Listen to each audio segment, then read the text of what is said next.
नारायण नारायण। आज हम पढ़ रहे हैं प्रभु के निवास स्थले भक्तों का हृदय। स्वामी सखा पितु मातु गुर जिनके तुम सब तात। तृतीय प्रवचन। श्री राम शरणम मम। स्वामी सखा पितु मातु गुर जिनके सब तुम तात। मन मंदिर तिनके बसहु सिय सहित दो भ्रात। रामचरितमानस में दो पात्र ऐसे हैं जिनके चरित्र में इस दोहे में वर्णित संबंधों की समग्र भावनाएं दिखाई देती हैं। वे दो पात्र हैं श्री लक्ष्मण जी और श्री हनुमान जी। वैसे कुछ भक्त ऐसे होते हैं जो संसार से अनेक संबंध रखते हुए भगवान से भी एक नाता मान लेते हैं। उस नाते को मानकर भी व्यक्ति धन्य हो सकता है। पर यहाँ इस दोहे में जो कहा गया है उसका तात्पर्य यह है कि जिसके समग्र संबंधों की भावना केवल भगवान से है, अन्यत्र नहीं। यदि यह प्रश्न किया जाए कि श्री लक्ष्मण से भगवान श्री राम का क्या नाता है, तो बुद्धिमान व्यक्ति के सामने बड़ी समस्या आ जाएगी। यद्यपि बहिरंग दृष्टि से तो व्यक्ति यही कहेगा कि वे भगवान श्री राम के छोटे भाई हैं, किंतु यदि अंतराल में बैठकर देखा जाए तो यह परिचय पूर्ण नहीं है। आइए इसकी चर्चा जरा विस्तार से करें। नातों के भी कई रूप होते हैं। कुछ नाते तो वे हैं जो शरीर के संबंधों से जुड़े हुए हैं। कुछ नाते वे हैं जिनका संबंध शरीर से न होकर भावनाओं से है। शारीरिक संबंधों का केंद्र बिंदु शरीर है। उन्हें हम माता पिता कहकर सम्मान देते हैं, जिनके माध्यम से हमारे आपके शरीर का जन्म हुआ। इस तरह से कुछ नाते शरीर के संबंध से हैं। संसार में और भी कई ऐसे नाते हैं कि जिनका संबंध रक्त से नहीं है। जैसे पति और पत्नी दोनों का जन्म अलग अलग घरों में या स्थान परिवार में होता है, पर बाद में भावना के आधार पर उनमें एक ऐसा संबंध जुड़ जाता है जो शरीर के संबंध से भी ज्यादा प्रगाढ़ भावनात्मक होता है। भगवान का नाता तो दोनों प्रकार का हो सकता है। शरीर के संबंध से भी भगवान का नाता जुड़ सकता है, जैसे कि महाराज मनु और महारानी शत्रुपा के साथ जुड़ा। महाराज मनु जब भगवान से पुत्र बनने की प्रार्थना करते हैं तो स्वाभाविक रूप से उनका तात्पर्य है कि आप मेरे शरीर के माध्यम से जन्म लें। भगवान उनकी भावना की रक्षा के लिए शत्रुपा जी के गर्भ में आते हैं। यही लिखा गया कि जा दिन ते हरि गर्भ ही आए। यहाँ पर यह पूछा जा सकता है, तब तात्विक दृष्टि से ईश्वर सर्वत्र विद्यमान है तो क्या वे कौशल्या जी के गर्भ में नहीं थे, तो कहीं अन्यत्र से आए। इस संदर्भ में पहले भी यह चर्चा चल चुकी है कि होना एक बात है और होने का अनुभव होना उससे भिन्न बात है। भगवान सर्वव्यापी है, प्रत्येक के हृदय में निवास करते हैं, ऐसा कहा गया, किंतु ऐसा होने पर भी उनके होने का प्रमाण क्या है? अगर हमारे जीवन में दीनता, हीनता, दरिद्रता तथा दुख आदि बने हुए हैं तो इसका सीधा सा अर्थ है कि भगवान के होने का कोई प्रमाण या लक्षण हमें नहीं दिखाई दे रहा है। किंतु यहाँ पर गोस्वामी जी कह रहे हैं कि जिस दिन से भगवान का गर्भ में आगमन हुआ उस दिन से ही जीवन में भी उसका प्रभाव दिखाई देने लगा। जहाँ दिन ते हरि गर्भ ही आए, सकल लोक सुख संपत्ति छाए। मंदिर महाराज ही सब रानी, शोभाशील तेज की खानी। अयोध्या में सुख, संपत्ति, शोभा, शील और तेज आदि की वृद्धि होने लगी। गोस्वामी जी के सामने एक समस्या थी। यदि कहें कि भगवान का जन्म हुआ तो इसमें तात्विक दृष्टि से दोष है। ईश्वर तो अजन्मा है। यदि जन्म कहें तो उसके साथ फिर मरण की समस्या जुड़ जाती है, क्योंकि जन्म के पश्चात मृत्यु तथा मृत्यु के पश्चात जन्म अवश्यंभावी है। गीता में इसी सत्य का प्रतिपादन करते हुए कहा गया, जातस्य ही ध्रुवम मृत्यु ध्रुवम जन्म मृतस्य च। और यदि जन्म न माने तो फिर कौशल्या जी को संतोष नहीं होगा। वस्तुतः माता कौशल्या जी की मातृभावना को संतोष तो तभी हुआ कि जब उन्हें यह आभास हुआ कि भगवान हमारे उदर में आ गए हैं। जिस समय मनु और शत्रुपा ने साधना की तो भगवान श्री राम और श्री सीता जी उनके सामने आए। मनु जी ने वरदान मांगा कि मैं आपके समान एक पुत्र चाहता हूँ। भगवान ने उन्हें वरदान दे दिया। उसके बाद उनकी दृष्टि शत्रुपा जी की ओर गई। उनसे भी उन्होंने कहा, देवी मांगू बरु जो रुचि तोरे। आपकी जो रुचि हो वह आप भी मांग लें। किंतु शत्रुपा जी को मांगने की कला अद्भुत है। वे कहती हैं कि जो बरु नाथ चतुर नृप मागा, सोई कृपालु मोहि अति प्रिय लागा। प्रभु चतुर महाराज मनु ने जो वरदान मांगा वह मुझे भी अति प्रिय लगा। इस प्रकार मानो उन्होंने महाराज के वरदान का समर्थन भी कर दिया और यह भी कह दिया कि यह तो इनकी याचना है। वस्तुतः दोनों की प्रकृति में अंतर है। महाराज दशरथ भावुक हैं, पर कौशल्या जी में भावना से विचार का तत्व अधिक प्रबल है। वैसे तो विचार और भावना दोनों का ही अपना अपना आनंद है। तुलसीदास जी महाराज ने मनु और शत्रुपा के लिए जो उपमा दी वह इससे भिन्न प्रकार की है। वर्णन आता है कि जिस समय वे दोनों साधना के लिए नैमिषारण्य की ओर जा रहे हैं, उस समय उपमा देते हुए कहा गया कि पंच जात सो हहि मति धीरा, ज्ञान भगति जनु धरई शरीरा। महाराज मनु मानो ज्ञान है और शत्रुपा जी भक्ति हैं, पर व्यवहार में बिल्कुल उल्टा हो गया। ज्ञान स्वरूप ने भक्ति मूलक वरदान मांगा और भक्त ने विवेक मूलक वरदान मांग लिया, क्योंकि श्री रामचरितमानस एक समन्वयवादी ग्रंथ है। समाज में कुछ लोग भावना को अत्यधिक महत्व देते हैं और दूसरी ओर कुछ लोगों की मान्यता होती है कि भावना तो एक क्षणिक आवेश है, इसीलिए विचार ही सत्य है और इसी से व्यक्ति का कल्याण होता है। अब समस्या यह है कि अगर दो वस्तुएं हों और आपने दोनों को चखा हो, तब तो उसके स्वाद या गुण की तुलना ठीक है, पर यदि आपने केवल एक को ही चखा हो और दूसरे के बारे में यह कह दें कि उसमें क्या रखा है, तब इसे तो उचित निर्णय नहीं कहा जा सकता। इसीलिए गोस्वामी जी कहते हैं कि ज्ञानी अब जरा भावना का रस ले ले तथा भावुक जन जरा विचार का आनंद ले लें। यह परिवर्तन की प्रक्रिया इसी दृष्टि से महत्वपूर्ण है। इसीलिए ज्ञान ने भक्ति मूलक भावना के साथ वरदान मांगा। यद्यपि शत्रुपा जी भक्तिमयी हैं, पर उनके शब्द चुने हुए हैं। वे कहती हैं, प्रभु आपने इन्हें जो दिया है वह तो सहज ही मुझे प्राप्त है, किंतु मुझे तो कुछ और भी चाहिए।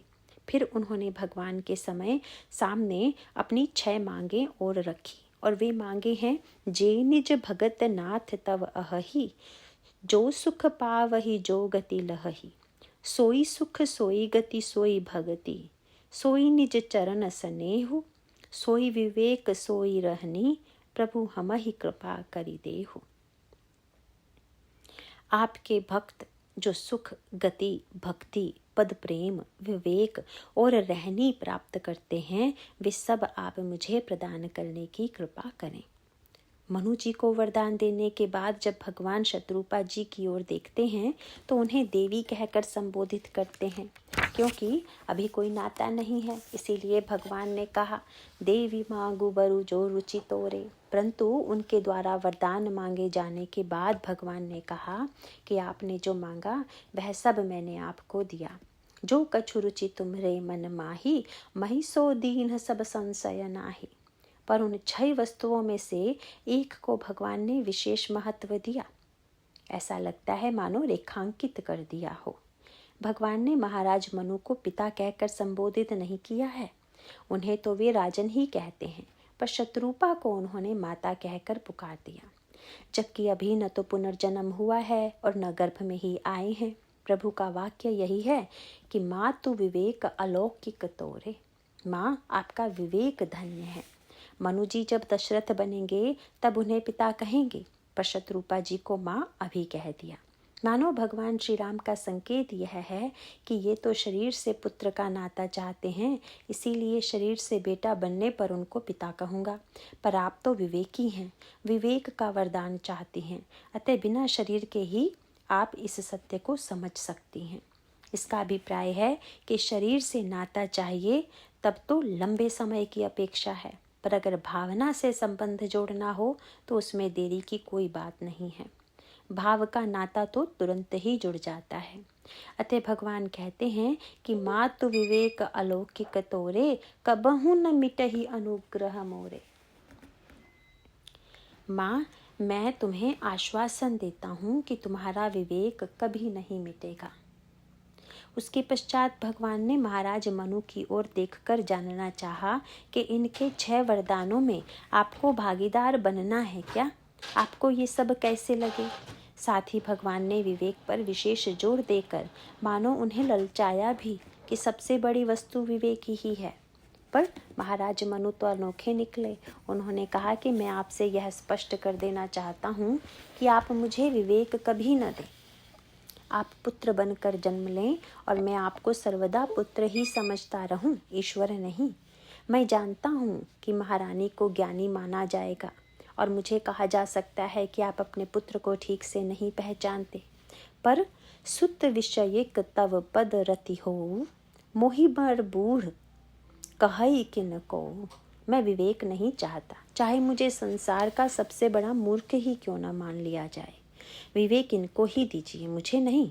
प्रभु तो बड़े कौतुकी हैं, उन्होंने यही किया। श्री गोस्वामी जी भगवान श्री राम के अवतार लेने के संदर्भ में 2 शब्दों का प्रयोग करते हैं, एक तो जन्म तथा दूसरा प्रकट। एक स्थान पर यदि वे लिखते हैं कि जो लगन ग्रह बार तिथि सकल भय अनुकूल, चर अरु अचर हर्ष जुत राम जन्म सुख मूल, तो आगे चलकर वर्णन करते हुए वे प्रकट शब्द का प्रयोग करते हैं। 9वीं तिथि मधुमास पुनीता, सुकल पक्ष अभिजित हरिप्रीता, मध्य दिवस अति शीत न घामा, पावन काल लोक विश्रामा, शीतल मंद सुरभि बरबाऊ, हर्षित सुत संतन मन चाऊ, वन कुसुमित गिरिगन मनियारा, स्रवहि सकल सरितामृत धारा, सो अवसर बिरंचि जब जाना, चले सकल सुर साज बिमाना, गगन विमल संकुल सुर जूथा, गावहि गुण गंधर्व बरूथा, बरसहि सुमन सुवंजुलु साजी, गह गही गगन दुंदुभि बाजी, अस्तुति करहि नाग मुनि देवा, बहुविधि लावहि निज निज सेवा, सुर समूह बिनती करी, पहुँचे निज निज धाम, जग निवास प्रभु प्रगटे अखिल लोक विश्राम, अथवा भई प्रगट कृपाला दीन दयाला, कौशल्या हितकारी।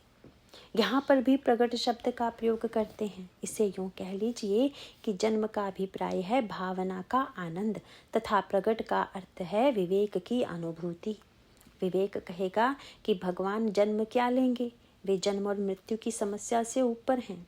वे थे तो सर्वत्र पर अव्यक्त रूप से थे, किंतु अब जब प्रकट हो गए तो व्यक्त होकर दिखाई देने लगे। इसका सीधा सा अर्थ यह है कि भगवान तो भाव और विवेक दोनों का ही समन्वय करते हैं। वे यदि जन्म लेते हैं तो प्रकट भी होते हैं। भगवान श्री राम ने महाराज श्री दशरथ के समक्ष अपना चमत्कार या ऐश्वर्य पूरे रामचरितमानस में कहीं भी प्रकट नहीं किया, बस वे पुत्र ही बने रहे। भाई सही बात है, पूरा रस लेने के लिए विवेक से थोड़ा दूर रहना आवश्यक भी है। आप नाटक देखने जाएं और भावना न रखकर यदि केवल विवेक ही विवेक से देखें तो आपको कोई रस नहीं मिलेगा। मैं एक विद्यालय में गया तो वहाँ के प्रबंधक महोदय ने कहा कि बालिकाओं की नृत्य नाटिका की एक वीडियो बनवाई है, आप जरा उसे देख लें। सचमुच उसमें बहुत सुंदर अंकन था। मीरा के पद गायन को मैं अत्यंत तन्मयता से देख सुन रहा था कि एकाएक वे सज्जन मुझे बताने लगे कि यह लड़की जो मीरा बनी है मेरे चपरासी की लड़की है। मैंने तो सिर पकड़ लिया। क्या यही समय था यह बताने का? उनकी उत्सुकता यह बताने की थी कि उन्होंने चपरासी की लड़की को भी इस योग्य बना दिया है। वे अपनी इस विशेषता का परिचय देने को आतुर थे, पर उस समय मुझे वह महान कष्टकारक लगी। इसका तात्पर्य है कि नाटक देखने में प्रधानता भावना की ही हो तो उसे तदाकारता और रस की प्राप्ति होगी। उस समय विवेक गौण होना चाहिए। इसका अर्थ यह नहीं है कि भावना से ही सब कुछ है, विवेक कुछ भी नहीं। वस्तुतः इस स्थिति में विवेक तो है पर छिपा हुआ है, और छिपने में ही आनंद की सार्थकता है। पर साथ साथ विवेक का सर्वथा अभाव भी वांछनीय नहीं है। इसे यूँ कहा जा सकता है कि आप किसी ऐसे स्थान पर नाटक देख रहे हों जहां आपका मित्र अभिनयरत हो। किसी दृश्य में आप यदि देखें कि कोई अन्य व्यक्ति उसको पीट रहा हो और यदि आपका स्नेह इतना अधिक उमड़ आए कि उसकी रक्षा करने की इच्छा से मंच पर चढ़कर आप लगे उस व्यक्ति से छुड़ाने, तब तो चल रहे नाटक के स्थान पर एक नया नाटक प्रारंभ हो जाएगा। इसका सीधा सा अर्थ है कि विवेक का सर्वथा अभाव भी नहीं रहना चाहिए। वह हो पर इस ढंग से कि सक्रिय होकर रस को नष्ट करने के स्थान पर भाव के रस का आस्वादन कर सके। नाटक समाप्त होने पर विवेक में वापस आ जाना चाहिए, पर यह भी नहीं कि जिसका अभिनय पसंद आया हो उस पात्र की ही खोज में लग जाएं। सामंजस्य की आवश्यकता है। यह समझ लीजिए कि नाटक देखते समय भाव की प्रधानता और नाटक के पूरा होने पर विवेक की प्रधानता होनी चाहिए। भगवान राम के सामने कठिन समस्या है। एक ओर तो शत्रुपा जी उन्हें पुत्र बनाना चाहती हैं और साथ ही विवेक की कामना करती हैं। इसीलिए भगवान श्री राम कौशल्या जी के सामने चतुर्भुज रूप में प्रकट हो गए। यहाँ से विवेक का प्रारंभ हो गया। गर्भ में आए हैं यह जानकर अब तक वे भावना का आनंद ले रही थी। अब इस रूप में देखकर आश्चर्य में पड़ गई और कहने लगी, ब्रह्मांड निकाया निर्मित माया, रोम रोम प्रतिवेद कहई।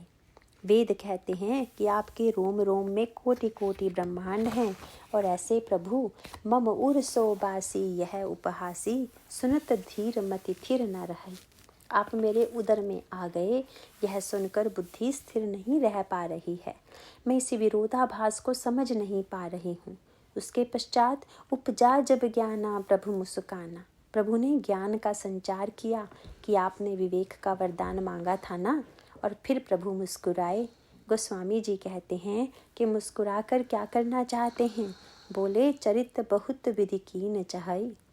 भगवान चतुर्भुज रूप में कौशल्या जी की पूजा आरंभ कर दें। यह तो अभीष्ट नहीं है क्योंकि वे पुत्र बनने वाले हैं। आगे के चरित्र का निर्वाह तो तब होगा जब कौशल्या अम्बा विवेक को दूर कर दें। विवेक तो भगवान ने दे दिया, पर क्रम जरा उलट दिया। याचना में तो विवेक 5वें स्थान पर था। सोई सुख सोई गति सोई भगति, सोई निज चरण स्नेहु सोई विवेक। पर देने में भगवान ने उसे प्रथम स्थान पर रख दिया। कहा कि आपने शत्रुपा के रूप में यह वरदान मांगा था, अतः आपकी इच्छा के अनुरूप मैंने यह रूप ग्रहण किया। विराट विश्व पुरुष श्री भगवान माँ के उदर में कैसे आए? यदि इस प्रश्न पर विचार करें तो उसे सांकेतिक रूप से व्यवहार की भाषा में व्यक्त करें तो कह सकते हैं कि जैसे एक विशाल आम के वृक्ष को हम देखें तो आश्चर्य होगा कि कितना बड़ा पेड़ है। आपको आश्चर्यचकित देखकर कोई व्यक्ति आम की एक गुठली लाकर कहे कि हाँ, आम का विशाल वृक्ष तो है, पर इस गुठली में समाया हुआ है। आपको फिर आश्चर्य होगा, गुठली नन्ही सी और वृक्ष कितना विशाल। पर सत्य यही है। आप उस नन्ही सी गुठली को जमीन में डाल दीजिए, फिर आप देखेंगे कि वह धीरे धीरे अंकुरित होकर एक विशाल वृक्ष बन जाएगा। उस विशाल वृक्ष की डालियों में अनगिनत फल होंगे। यही मानव सृष्टि का रहस्य है। रामायण में भी इस प्रकार का एक संकेत आया। भगवान श्री राम के राज्याभिषेक के बाद वेदों ने भगवान की स्तुति की। उसमें उन्होंने जो शब्द कहे वे बड़े सार्थक हैं। वहाँ पर कहा गया कि संसार एक वृक्ष है। उसका स्वरूप बताते हुए कहा गया कि प्रभु आप ही ये संसार वृक्ष हैं। वैसे तो साधारणतया यही कहा जाता है कि एक ओर भगवान है तथा दूसरी ओर संसार। इन्हें दो अलग अलग रूपों में देखा जाता है, पर विचित्र सा तब लगता है कि जब वेद भगवान की स्तुति करते हुए कहते हैं इस संसार का मूल अव्यक्त है, अव्यक्त मूल। संसार में आम या अन्य वृक्ष के संदर्भ में भी यह बात आप देखते हैं कि वृक्ष के पास जाकर खड़े होने से सब दिखाई देगा, पर उसका मूल दृष्टिगोचर नहीं होगा, क्योंकि उसका मूल भी अव्यक्त है, छिपा हुआ है। इसी प्रकार से संसार दिखाई दे रहा है, पर ईश्वर तो दिखाई नहीं दे रहा है। अब कोई कहे कि जो नहीं दिखाई दे रहा है उस ईश्वर की सत्ता का कोई प्रमाण नहीं है, पर यह कहना ठीक नहीं है। वस्तुतः हम ऊपर की ओर ही देखते हैं, क्योंकि फल तो ऊपर ही होता है। मूल की ओर हमारा ध्यान नहीं जाता और मूल सहज रूप में दिखाई नहीं देता। इसीलिए वेद कहते हैं कि व्यक्त संसार रूपी वृक्ष के मूल में आप ही अव्यक्त रूप से विद्यमान हैं। अव्यक्त मूलमनादि तरु त्वच चारि निगमागम भने, षटकंध शाखा पंचबीस अनेक पर्ण सुमन घने, फल जुगुल विधि कटु मधुर बेली, अकेली जेहि आश्रित रहे, पल्लवत फूलत नवल नित संसार बिटप नमामहे। हे प्रभु, यह जो भी व्यक्त अव्यक्त दिखाई दे रहा है सब आप ही हैं। अव्यक्त रूप में आप मूल हैं और व्यक्त रूप में सचराचर जगत में प्रत्येक वस्तु के रूप में आप ही हैं। हे संसार वृक्ष के रूप में प्रभु, मैं आपको नमन करता हूँ। इसका अभिप्राय है कि विवेक का पथ ही यही है कि हम मूल का ज्ञान प्राप्त करें। इसीलिए भगवान के लक्षण गिनाते हुए कहा गया कि आप महतो महियान हैं, और साथ साथ यह भी कहा गया कि अणोरणीयान भी हैं। लघु से लघु भी यही हैं और विराट से विराट भी वही हैं। जो अव्यक्त है वह भी वही हैं और जो नहीं दिखाई दे रहा है वह भी वही हैं। यही ज्ञान का तत्व है। आगे चलकर गोस्वामी जी ने कहा कि भगवान अयोध्या के राजा हो गए, सिंहासनारूढ़ हो गए। लिखते लिखते तुलसीदास जी को संकोच लगा कि यह क्या लिख रहा हूँ। जिस ईश्वर के रोम रोम में करोड़ करोड़ ब्रह्मांड हों, उसके लिए मैं कह रहा हूँ कि वह अयोध्या का राजा हो गया। सिंहासन पर त्रिभुवन साई, देखी सुरन दुंदुभी बजाएं। जो त्रिभुवन के स्वामी भगवान श्री राम हैं, वे जब सिंहासन पर बैठ गए तो देवताओं ने बाजे बजाए। गोस्वामी जी को लगा कि वर्णन में अभी कमी है, अतः फिर लिखा, भुवन अनेक रोम प्रति जासु, यह प्रभुता कछु बहुत न तासु। किसी अरबपति से आप कहें कि आप लक्षपति हैं तो ऐसा कहकर आप उसकी प्रशंसा कर रहे हैं या उसे छोटा बना रहे हैं। व्यंग में कहा जाता है कि एक कोई बड़े पदाधिकारी गांव में आए। गांव का एक व्यक्ति उनसे प्रसन्न हो गया तो कहने लगा, हुजूर, मैं चाहता हूं कि आप उन्नति करके थानेदार हो जाएं। अब उस बेचारे को एक थानेदार का ही पद ज्ञात है, वही उसे महत्वपूर्ण दिखाई देता है। गोस्वामी जी से कहा गया कि जब आप ऐसा मानते हैं तो फिर आप उन्हें अयोध्यापति राम क्यों कहते हैं? आप ब्रह्मांडपति क्यों नहीं कहते? तुलसीदास जी ने कहा कि सत्य तो यह है कि भुवन अनेक रोम प्रति जासु, यह प्रभुता कछु बहुत न तासु। सो महिमा समुझत प्रभु केरी, यह बरनत ही नता घनेरी। सो महिमा खगेश जिन जानी, फिर यही चरित तिन्हु रति मानी। सो जाने कर फल यह लीला। भगवान श्री राम अयोध्यापति हो गए, यही मानो फल है। अभिप्राय है कि मूल से प्रारंभ हुआ जो अव्यक्त है, व्यक्त वृक्ष भी बड़ा विशाल है, पर व्यक्ति को सबसे प्रिय वह फल है जो डाली में लगा हुआ है, क्योंकि उसी में तो सारा रस समाया हुआ है। गोस्वामी जी मानो बताना यह चाहते हैं कि विवेक का आनंद तो मूल जानने में है, पर रस पाने के लिए तो उसे छोटा बनाना ही पड़ेगा। एक बार बंबई में प्रसंग के चुनाव की बात आई तो सौजन्यमयी सरला जी ने जो वहाँ पंक्ति चुनी उसमें भी इसी तरह का भाव छिपा हुआ है, और वह पंक्ति है, मंगल भवन अमंगल हारी, द्रवहु सो दशरथ अजिर बिहारी। पढ़कर बड़ी अजीब सी बात लगती है। दशरथ के आंगन में बिहार करने वाले प्रभु, आप मुझ पर द्रवित हों। इसके स्थान पर यदि यह कहा जाता कि हे घट घट व्यापी, आप मुझ पर द्रवित हों, तब तो बात कुछ ठीक सी लगती। पर इसमें भाव यह है कि भले ही आप सर्वव्यापी हों, पर आनंद तो तब आता है कि जब आप दशरथ के आंगन पे विहार करते हैं। दशरथ दोनों अर्थों में कहा जा सकता है, राजा दशरथ के रूप में भी, तथा हम सब भी तो 10 इंद्रियों वाले ही हैं। हाँ, यह पता नहीं है कि हम दशरथ हैं या दशमुख, पर भगवान एक ओर यदि दशरथ के आंगन में आते हैं तो दूसरी ओर वे लंका के रणांगन में भी जाते हैं। दोनों ही प्रांगण में वे खेल और लीला करते हैं। लंका के रणांगन में जब वे खेल करते हैं तो उनके खेल को देखकर भगवान शंकर कह उठते हैं कि उसका स्मरण करके मुझे संकोच होता है। जब रघुनाथ की हिरण क्रीड़ा, समुझत चरित हो तिमुहि बीड़ा। गोस्वामी जी कहते हैं कि सर्वव्यापी होने पर भी जब तक आप हमारे आंगन में ना आ जाएं, हमारे जीवन में ना आ जाएं, हम आपके आनंद का अनुभव न करें, तब तक हमारे लिए उसकी सार्थकता नहीं है। अतः आप तो हमारे जीवन में दशरथ अजिर बिहारी रूप में ही आए। वे अखिल ब्रह्मांड में व्याप्त प्रभु जब दशरथ जी के आंगन में आते हैं तो सिमटे हुए दिखाई देते हैं। उससे भी अधिक सिमट कर जब कौशल्या जी की गोद में आ जाते हैं तब दिव्य रस की अनुभूति होती है। और उस दृश्य को देखकर गोस्वामी जी कह उठते हैं कि व्यापक ब्रह्म निरंजन निर्गुण विगत विनोद, सो अज प्रेम भगति बस कौशल्या के गोद। भगवान ने सोचा कि मैंने मूल तत्व का, विवेक का परिचय तो माँ को दे दिया। अब यदि हर समय यह विवेक बना रहा कि यह ईश्वर है, तब न तो इन्हें रस आएगा और न मुझे। वस्तुतः अभिनेता भी कुछ समय के लिए स्वयं को भूले, यह आवश्यक होता है। भक्त ही नहीं, भगवान भी कुछ समय के लिए अपने आप को भूल जाते हैं।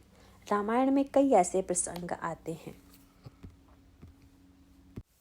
वर्णन भी आता है कि जिस समय हनुमान जी प्रभु का संदेश लेकर सीता जी के पास गए, उस समय उन्होंने प्रभु के बाण की महिमा सुनाते हुए कहा कि बस अब आप चिंता न करें, आपका यह कष्ट प्रभु के यहाँ आने तक का ही है, क्योंकि राम बाण रवि उवै जानकी, तम बरूथ कह जातु धान की। माँ, प्रभु के बाण में बड़ी शक्ति है। श्री सीता जी ने जब सुना तो सुनकर उलाहना देते हुए कहा, हनुमान, मैं तो प्रभु को कोमल चित्त वाला समझती थी, पर कपि कही हेतु धरी निठुराई। अब स्पष्ट दिखाई दे रहा है कि वे निष्ठुर हो चुके हैं। किंतु हनुमान जी ने उत्तर देते हुए कहा, माँ क्षमा करें, मैं यह कहना चाहता हूँ कि जितना प्रेम आप प्रभु से करती हैं, प्रभु आपसे उसकी अपेक्षा दुगुना प्रेम करते हैं। श्री हनुमान जी का वाक्य यही है कि जनी जननी मानहु जिय ऊना, तुम ते प्रेम राम के दूना। हनुमान जी ने यह इतनी बढ़िया बात कही कि माँ गदगद हो गई। संसार का नियम है कि यदि किसी के धन, बल और बुद्धि को आपसे दूना बता दिया जाए तो अच्छा नहीं लगता, पर यदि कहा जाए कि आप जितना प्रेम करते हैं वे आपसे उससे ज़्यादा करते हैं तो यह प्रत्येक को अच्छा लगता है। प्रश्न यह है कि जब श्री किशोरी जी ने उलाहना दिया तो उसके पीछे भी तो कोई ना कोई कारण होगा। वस्तुतः श्री सीता जी का तात्पर्य था कि हनुमान, तुम तो कहते हो कि वे दूना प्रेम करते हैं और यह भी कहते हो कि उनके बाण में बड़ी शक्ति भी है, किंतु मुझे आश्चर्य यह है कि जब बाण में इतनी शक्ति है तो फिर वे मुझे छुड़ाते क्यों नहीं। हनुमान जी ने कहा, माँ, आपको तो अपना भान है, पर वहाँ समस्या यह है कि आपके वियोग की व्यथा में वे इतने डूब गए हैं कि उन्हें अपने आप की भी विस्मृति हो गई है। वे अपने बाण की शक्ति भी भूल गए हैं। तुव वियोग संभव दारुण दुख बिसरी गई, महिमा सुबान की। अपनी सर्वशक्तिमत्ता तक भूल गए हैं। हर क्षण वे तो आपकी ही याद करते हैं। बस अभिनय करते करते अपनी भी विस्मृति, यही उनमें तदाकारता की वृत्ति है और यही अभिनय की पराकाष्ठा है। इसीलिए जब हनुमान जी लौटने लगते हैं तो सीता जी ने यही कहा कि हनुमान, तुम कथावाचक तो बहुत अच्छे हो, ऐसी रसमयी कथा सुनाई कि मेरा दुख दूर कर दिया। गोस्वामी जी ने यही लिखा कि कथा सुनकर श्री सीता जी का दुख दूर हो गया। रामचंद्र गुण बरनई लागा, सुनत ही सीता कर दुख भागा। इसीलिए श्री किशोरी जी ने कहा कि मुझे तो बड़ा अच्छा लगा, अतः अपने इस कथा वाचकत्व का प्रयोग वापस लौटकर वहाँ पर भी करना। मैंने सोचा था कि तुमसे कहूँगी कि मेरी याद प्रभु को दिलाना, पर जब तुमने कह दिया कि मेरी याद को छोड़कर उन्हें कुछ भी याद नहीं है, तो अब मैं यही कहूँगी कि उन्हें मेरी याद दिलाने की आवश्यकता नहीं है, अपितु तात सक्र सुत कथा सुनाये हूँ, बाण प्रताप प्रभु ही समझाये हूँ। उनको याद दिला देना कि उनके बाण में कितनी शक्ति है। जब श्री हनुमान जी वापस जाकर श्री सीता जी का संदेश सुनाते हैं तो क्या श्री राम उस समय ईश्वर रहते हैं? लिखा हुआ है कि सुनि सीता दुख प्रभु सुख आयना, भरी आए जल राजीव नयना। सुनकर प्रभु रोने लगे और कहा, हनुमान, तुम मुझे ईश्वर कह रहे हो कि मेरी भक्ति का बड़ा प्रताप है, मेरे नाम में बड़ी शक्ति है, तो तुम ही बताओ कि वचन काय मन मम गति जाहि, सपने हूँ बूझहि विपत्ति की ताहि। किंतु तुम कह रहे हो कि लंका में सीता मेरे नाम का स्मरण कर रही है और विपत्ति में भी है। इनमें से कोई ना कोई बात गलत होगी। या तो उन्हें मेरे नाम की स्मृति नहीं है, और यदि वे नाम स्मरण कर रही हैं तो फिर यही मानना चाहिए कि यदि नाम में शक्ति होती, विपत्ति नहीं होनी चाहिए थी। उस समय हनुमान जी समझाने की भूमिका में हैं तथा भगवान राम विरह में निमग्न होकर सब कुछ भूल गए हैं। हनुमान जी के समक्ष जैसा यह प्रभु का भूलने वाला रूप है, श्री लक्ष्मण के साथी प्रभु कुछ इसी तरह दिखाई देते हैं, जो सीताहरण के बाद अपने आप को, अपने प्रताप तेज को भूल गए हैं। वन यात्रा प्रसंग में आप एक क्रम पाते हैं कि चलते समय आगे राम अनुज पुनि पाछे। भगवान राम आगे आगे चलते हैं तथा श्री सीता जी एवं श्री लक्ष्मण जी पीछे चलते हैं। पर आगे चलकर किष्किंधा कांड के प्रारंभ में गोस्वामी जी जब वंदना करते हैं तो उस वंदना के श्लोक में वे कहते हैं, कुंदेन्दीवर सुंदरा वती बलौ विज्ञान धामा वुभौ शोभाडयौ वरधन विनौ श्रुतिनुतौ गोविंद प्रविंद प्रियौ माया मानुष रूपिणौ रघुवरौ सद्धर्म वर्मौ हितौ सीतान्वेषण तत्परौ पथिगतौ भक्ति प्रदौ तौ ही नः। श्री सीता जी की खोज में भगवान राम और श्री लक्ष्मण चले। ऐसे खोज में चलने वाले इन दोनों की मैं वंदना करता हूँ। पर इसमें जरा क्रम पर ध्यान दीजिए। भगवान राम का रंग है नील कमल, इंदिवर के समान, और लक्ष्मण जी गौर वर्ण के हैं, कुंद के समान। गोस्वामी जी ने यहाँ क्रम बदल दिया। कुंदे दीवर में पहले कुंद के रूप में, फिर इंदिवर के रूप में। इसी आगे राम लखन पुनि पाछे का सिद्धांत है।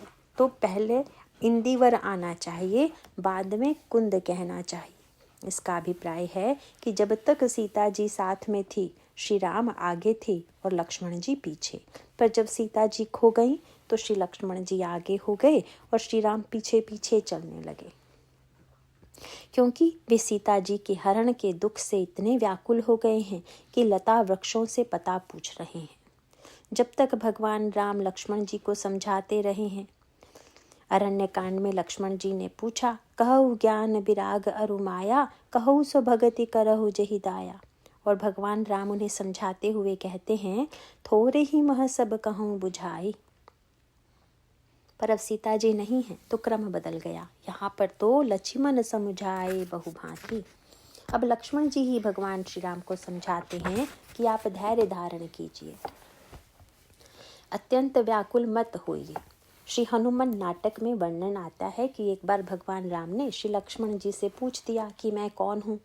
वे अपने को भी भूल जाते हैं, ठीक उसी तरह जैसे भक्त भूल जाता है कि दिसी अरु विदिसी पंथ नहीं सूझा, कौ मैं चलेऊं कहाँ नहीं बूझा। मैं कौन हूँ, कहाँ जा रहा हूँ। पर भक्त ही नहीं, भगवान भी भूल जाते हैं।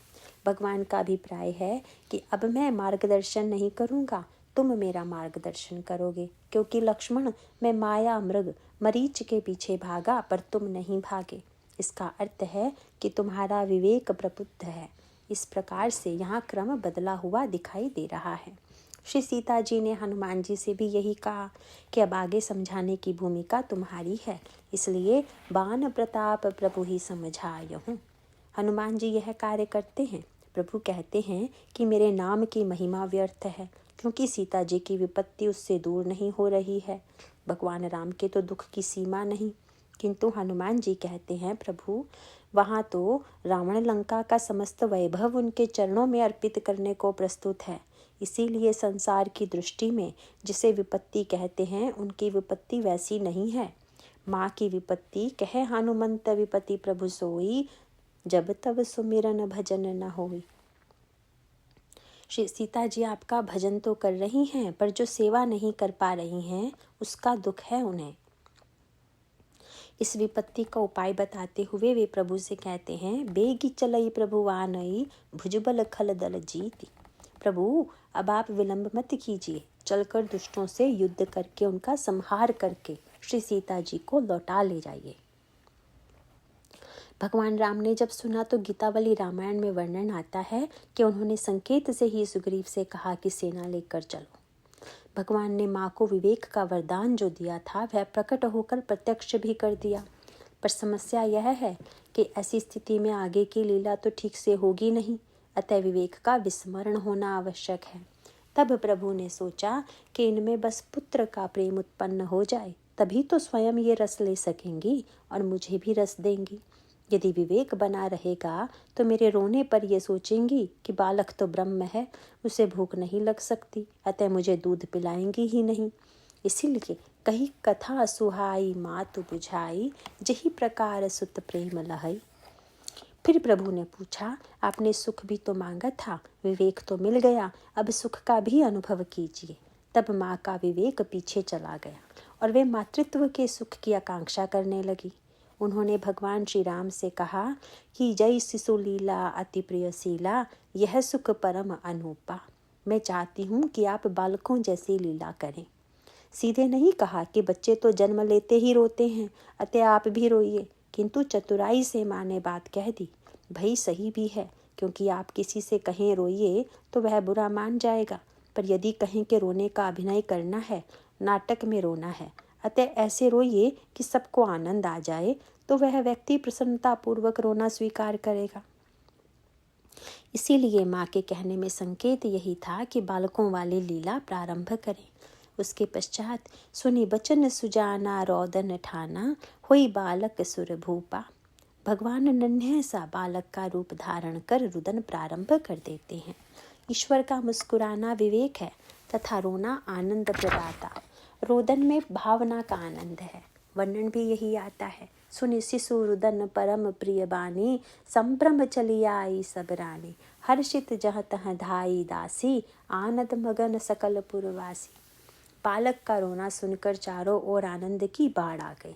ऐसे बढ़िया नाते और चरित्र का निर्वाह प्रभु करते हैं। भगवान श्री राम को एक दिन याद आ गया कि माँ से तो मैंने कहा था कि आपका विवेक मिटेगा नहीं, अतः इसीलिए फिर एक खेल करके याद दिला दी। एक ही समय में माँ ने देखा कि पालने पर श्री राम हैं और पूजा ग्रह में भोग भी लगा रहे हैं। एक ओर श्री राम जागते हुए दिखाई दे रहे हैं तो दूसरी ओर सोते हुए भी श्री राम ही हैं। उसके पश्चात पुनः विराट रूप प्रकट कर दिया। फिर माँ फिर से विवेक की स्थिति में आ गई। प्रभु ने कहा कि आपने इसे देख लिया, पर भूलकर भी किसी से न कहिएगा कि यह बालक साक्षात ईश्वर है। यह जनी कतहु कहसी सुनु माई। और फिर से भय बहुरी शिशु रूप खरारी। लीला प्रारंभ कर दी, चितई माँ तू लागी अति भूखा। माँ की ओर देखते हैं, माँ कितनी देर हो गई, तुमने मुझे दूध नहीं पिलाया। माँ तुरंत ज्ञान भूल कर उन्हें गोद में उठा लेती हैं और वात्सल्य पूर्वक पयपान कराती हैं। गोद राखी कराव पयपाना। प्रभु भी दिव्य रस में निमग्न हो जाते हैं। सीधा सा तात्पर्य है कि प्रभु सभी नाते पूरी तरह से स्वीकार कर लेते हैं। जो संबंध स्वीकार करते हैं उसमें पूरी तरह तन्मय और तदाकार हो जाते हैं।